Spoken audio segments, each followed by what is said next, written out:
Ben, on dit tous les jours pour les voleurs.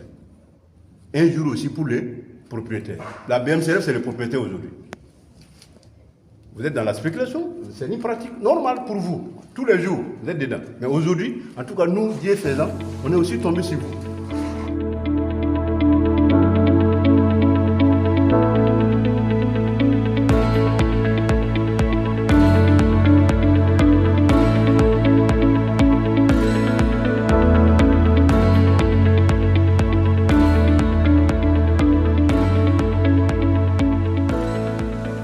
Comme vous l'avez dit, on était en plein contrôle des produits de grande consommation et nous étions en train d'aller rendre visite à un importateur de produits de grande consommation et nous avons constaté en cours de route un tricycle qui quittait un peu les quartiers en profondeur. Donc, les équipes de contrôle ont vite compris qu'il fallait entreprendre des actions et chercher à comprendre quel pourrait être ce qui pourrait se cacher derrière cette sortie. Donc, nous l'avons poursuivi, on a pu les rattraper et nous l'avons intimé à ce qu'ils puissent nous indiquer les lieux de stockage de ces engins. Et donc, à notre grande surprise, nous avons pu découvrir une maison d'habitation. Qui fait écho de magasins de stockage. Mais quel type de magasin? Un magasin de stockage clandestin.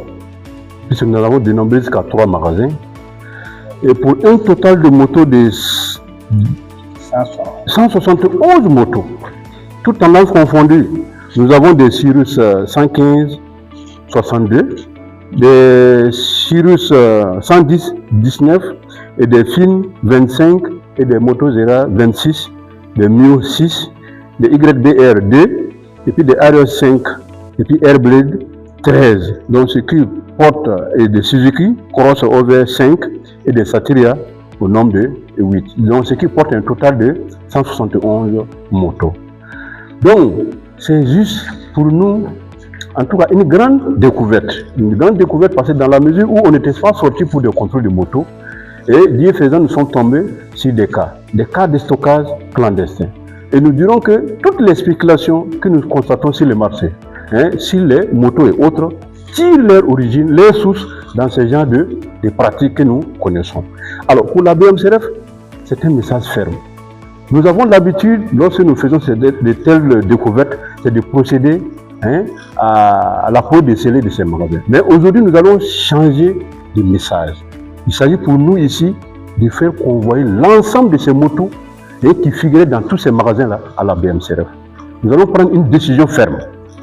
Pour ceux qui ont encore convenance, à la sortie du 16 juillet, où on avait constaté un certain nombre de manquements, nos autorités nous avaient donné des instructions pour que nous puissions aussi, à notre tour, interpeller les opérateurs économiques qui étaient en face pour que des dispositions puissent être prises, pour qu'ils puissent se conformer. Entre autres aussi, procéder à la déclaration de leur lieu de stockage. Mais de plus en plus, pour ceux qui suivent un peu le comportement du marché aujourd'hui, nous assistons purement et simplement à une disparition forcée, fabriquée des motos Cirrus et autres sur les marchés. Mais en réalité, les motos sont là. C'est toujours stocké dans les habitations, dans des magasins reculés en périphérie, où ils procèdent à des enlèvements en petit nombre et ils distribuent maintenant à leurs clients comme ils l'entendent. Et tout ça, ces pratiques-là que nous dénonçons et que nous combattons avec cette ferveur, que nous combattons avec toute notre énergie. Et nous demandons à la population de nous accompagner. Parce que ce combat, c'est pour vous en tant que consommateur. Quand vous partez dans un lieu de vente et que vous demandez d'après le prix d'une moto et que vous constatez que le prix il est exagérément fixé, vous avez la possibilité de joindre les services de contrôle. C'est tout ce que nous vous demandons. Et les restes là, laissez les unités de contrôle vont faire le travail. Et c'est ce que nous faisons tous les jours. Mais la population jusque-là n'a pas compris le message. Et il y a des gens qui adhèrent, je dirais, à cette pratique de complicité et qui accompagnent ces opérateurs. C'est vraiment dommage, mais nous pensons que, en tout cas avec la communication, la sensibilisation qui est derrière, on arrivera vraiment en tout cas à stopper ces phénomènes pour le bonheur vraiment des consommateurs que nous sommes tous. Merci.